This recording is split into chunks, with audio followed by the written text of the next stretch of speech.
मुर्गी चोर को सबक। एक गांव में राजू नाम का एक लड़का अपनी माँ के साथ रहता था। राजू अपने आप को बहुत ही होशियार और चालाक समझता था, लेकिन वो कोई काम धंधा नहीं करता था। बस कभी कभी छोटी मोटी चोरियां कर लिया करता था, लेकिन उसे खाने पीने का बहुत शौक था। क्या माँ, फिर से वही साग सब्जी? मैंने कितनी बार कहा है, मुझे ये सब बिल्कुल अच्छा नहीं लगता। अरे बेटा, तो तुझे क्या अच्छा लगता है ये तो बता। माँ, तुम्हें पता तो है मुझे नॉन वेज अच्छा लगता है। ताजी ताजी मुर्गी चिकन, करी मटन, फिश करी, बस यही सब पसंद आता है। चिकन बिरयानी, आहा, सोचते ही मुंह में पानी आ जाता है माँ। वाह वाह, अरे निकम्मे, तुझे चिकन खाने का इतना शौक है तो कुछ कमाता क्यों नहीं? मेरी कमाई में तो चिकन आना बहुत मुश्किल है, ये बना नहीं सकती मैं। माँ की ये बात सुनकर राजू गुस्से में घर से निकल जाता है और गांव की मुर्गियाँ चुराने का फैसला कर लेता है। अब वो रोज कहीं न कहीं से मुर्गी चुरा कर लेकर आता और अपनी माँ से कहता, लो माँ, अब तो तुझे रोज मुर्गी ला कर दूंगा, पका कर खिलाना, मजा आएगा। अरे निकम्मे, कहाँ से चोरी करके लाया है? किसी दिन बहुत बुरा फंसेगा बेटा, छोड़ दे ये काम। लेकिन राजू अपनी माँ की बात नहीं मानता था और मुर्गियाँ चोरी करता रहता था। गांव वाले परेशान थे क्योंकि मुर्गियाँ कौन चुरा रहा था ये वे नहीं जानते थे, और उधर मुर्गियाँ खुद उसकी इस आदत से तंग आ चुकी थीं।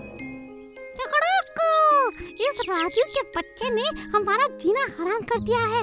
जब देखो हमें पकड़ कर ले जाता है। कल मेरी सहेली को ले गया था। सभी मुर्गियाँ इकट्ठा होकर कालू जंगली मुर्गे के पास जाती हैं।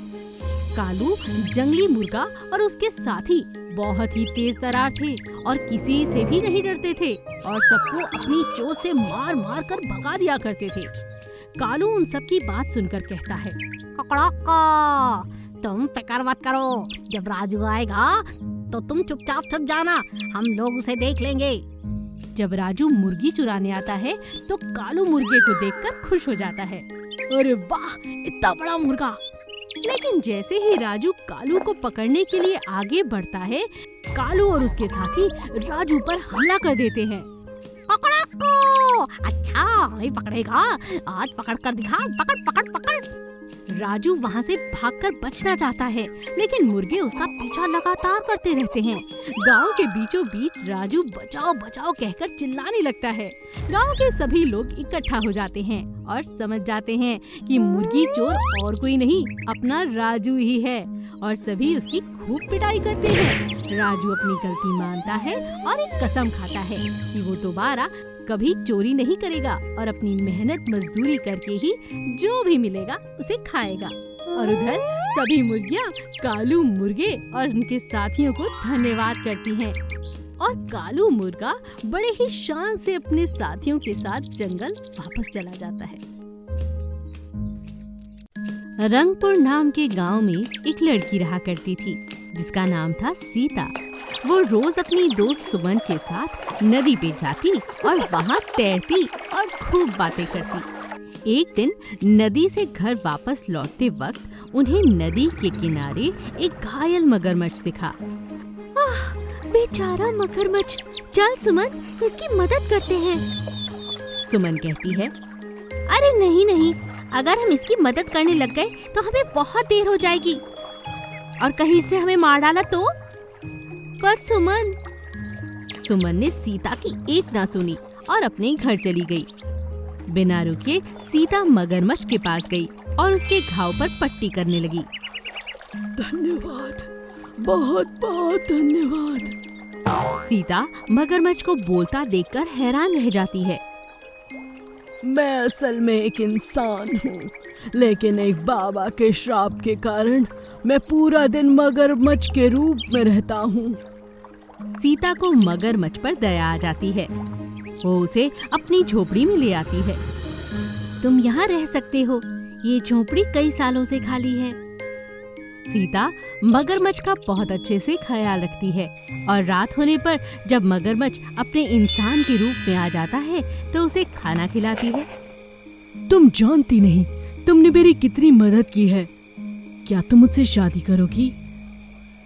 सीता मगरमच्छ से शादी करने के लिए राजी हो जाती है।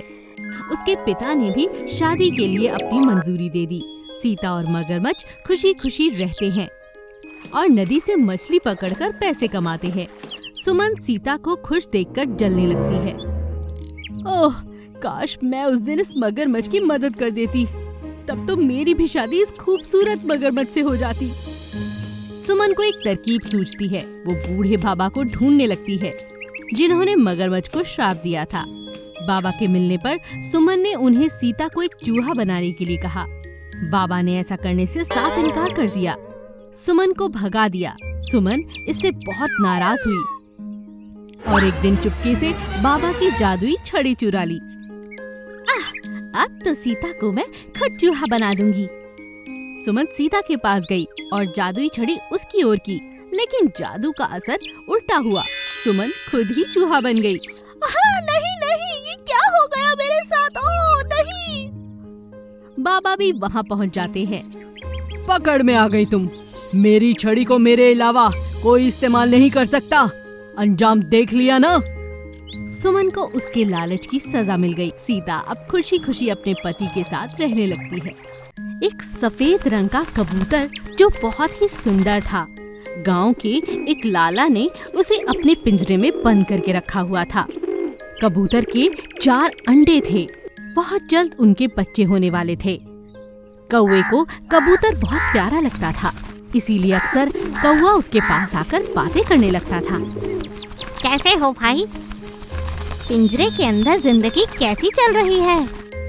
मैं ठीक हूँ, बस अब तो बच्चों के आने का इंतजार है। ये आ जाएंगे तो जीवन बहुत अच्छा हो जाएगा। वैसे इस पिंजरे में बहुत दम घुटता है, बाहर घूमने का बहुत दिल करता है, लेकिन मेरे लाला बहुत अच्छे हैं, मेरा बहुत ख्याल रखते हैं। और तुम सुनाओ, कैसे हो? कौवा कहता है, हाँ, मैं भी ठीक हूँ। बस तुम्हें देखकर मन हुआ तुमसे बात कर लूँ। आजकल जितने भी खूबसूरत पक्षी हैं, हर कोई उन्हें पकड़कर पिंजरे में बंद कर देता है, सिवाय हम कौवों को छोड़कर। जानते हो, हमारे इस काले रंग का यही फायदा है कि हमें कोई पकड़कर बांधना नहीं चाहता। और तुम तो जानते हो हमारी आवाज़ कितनी सुरीली है। इतना काएं काएं करेंगे कि घर में काम करना मुश्किल हो जाएगा, इसीलिए हमें कोई नहीं मानता। और तुम्हें देखो, तुम कितने प्यारे, कितने खूबसूरत हो। तुम्हारी आंखें किसी को भी मोहित कर सकती हैं, इसीलिए ये खूबसूरती तुम्हें इस पिंजरे में ले आई है दोस्त। हाँ, ये तो तुम सही कहते हो, लेकिन क्या करें, खुद खाना ढूंढने में बहुत मेहनत लगती है ना। यहाँ लाला जी सुबह शाम खुद ही खाना दे देते हैं। अच्छा, अब मैं चलता हूँ, कल फिर मिलेंगे। अब कबूतर की कौवे से इतनी अच्छी दोस्ती हो गई थी कि जब तक कौवा ना आता, कबूतर उसकी राह देखता रहता। एक दिन जब कौवा आया और उसने कबूतर से कहा, क्या बात है, क्या सोच रहे हो दोस्त? आज तुम्हें आने में बहुत देर हो गई ना। हाँ, जरा दूर निकल गया था। इतना उड़ा कि थक गया, फिर सोचा जल्दी से जाकर तुमसे मिल लूं। जरूर तुम्हें कोई बात कहनी होगी। हाँ, बस कल तक मेरे बच्चे हो जाएंगे और मैं बहुत खुश हूँ। तुम कल आओगे ना? क्या कहा? तुम खुश हो? जानते हो, तुम्हारी तरह तुम्हारे बच्चे भी इसी पिंजरे में रहेंगे। क्या ये खुशी की बात है? नहीं, कुछ करो, अपने लाला से बात करो। ये आज़ादी, ये उड़ना, आसमान में आराम से चैन की सांस लेना, एक पक्षी के लिए इससे बड़ी खुशी कोई नहीं होती। कौवे की बात सुनकर कबूतर को एहसास हुआ कि पिंजरे में नहीं, आजाद रहने में ही सबसे बड़ी खुशी है। शिकारपुर के राजा सुंदर भानु बहुत ही दयालु राजा थे। वे अपनी रानी सुरमई के साथ बड़े अच्छे से अपने राज्य चला रहे थे, लेकिन उन्हें एक ही दुख था, उनकी कोई संतान नहीं थी। महारानी, वैसे तो भगवान का दिया हमारे पास सब कुछ है, लेकिन दुख तो सिर्फ इस बात का है कि हमारी अपनी कोई संतान नहीं। महाराज, सारी प्रजा आपकी संतान की तरह ही तो है। ऐसा कहकर दोनों अपने दिल को दिलासा दे देते हैं, लेकिन राजा और रानी के अच्छे कर्मों का उन्हें फल मिला और उनके घर एक संतान पैदा हुई। लेकिन अपनी संतान को देखते ही वो दोनों हैरान हो गए, क्योंकि वो एक लड़का था, लेकिन देखने में बिल्कुल गधे जैसा था। हे भगवान, तू हमारी एक ऐसी परीक्षा ले रहा है, संतान भी दी तो एक गधे जैसी। कोई बात नहीं रानी, है तो ये हमारी संतान ही ना, हम इसे एक राजकुमार की तरह ही पालेंगे। राजा और रानी ने उसका नाम राजकुमार सुमेर सिंह रखा।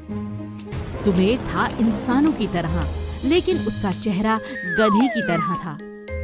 एक दिन एक पंडित ने कहा, महाराज, ये आपके पूर्वजों को दिए गए श्राप का नतीजा है, लेकिन आप फिक्र ना करें। जिस दिन राजकुमार को कोई सच्चे दिल से प्यार करने वाला मिलेगा तो ये वापस इंसानी रूप में आ जाएंगे। लेकिन हाँ, सनद रहे, इन्हें आप शीशा बिल्कुल ना दिखाएं। राजा ने वैसा ही किया। राजकुमार सुमेर बहुत ही अच्छी बांसुरी बजाते थे, लेकिन बड़े होने पर एक दिन जब राजकुमार ने शीशा देखा, अरे क्या ये मैं हूँ? मेरा चेहरा तो गधे जैसा है, शायद इसीलिए मेरे माता पिता मुझसे इतना दुखी रहते हैं। मुझे ये महल छोड़ के चले जाना चाहिए। राजकुमार सुमेर दुखी होकर अपने राज्य को छोड़कर रातों रात वहां से निकल गया। वो भटकते हुए राजा चंद्रभान के राज्य में आ पहुंचते हैं और महल के पास एक पेड़ के नीचे बैठकर बांसुरी बजाने लगते हैं। जब राजा चंद्रभान ने उसकी बांसुरी सुनी तो उन्होंने सिपाहियों से कहा, सिपाहियों, देखो ये बांसुरी कौन बजा रहा है, उसे पकड़कर मेरे पास लाओ। पहले तो राजा चंद्रभान सुमेर को देखकर हैरान रह गए, लेकिन उसकी संगीत कला से बहुत प्रभावित हुए। उन्होंने उसे अपने राज्य महल में रहने के लिए निमंत्रण दिया। अब राजकुमार राजमहल में ही रहने लगा। एक दिन चंद्रभान ने अपनी बेटी से कहा, बेटी, मुझे सुमेर बहुत पसंद है। वो एक बहुत अच्छा लड़का है और संगीत का गुणी भी। मैं चाहता हूँ कि उसकी शादी तुमसे कर दूं, लेकिन ये तभी संभव है अगर तुम दिल से हाँ करो। पिताजी, आपकी आज्ञा ही मेरे लिए सर्वोपरि है।